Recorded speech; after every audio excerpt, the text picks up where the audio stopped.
என்னம்மா சொல்கிற பாப்பாக்கு?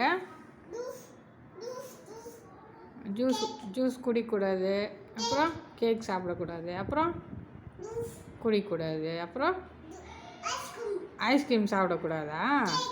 ஆ, கேக் சாப்பிடக்கூடாதா? சாப்பிட்டா இந்த பாப்பாவுக்கு சொல்கிறியா சாப்பிடக்கூடாதுன்னு? சாப்பிட்டா என்ன ஆகும்? ஐஸ்கிரீம் சாப்பிட்டா என்ன சாமி ஆகும்? அப்படி வருமா?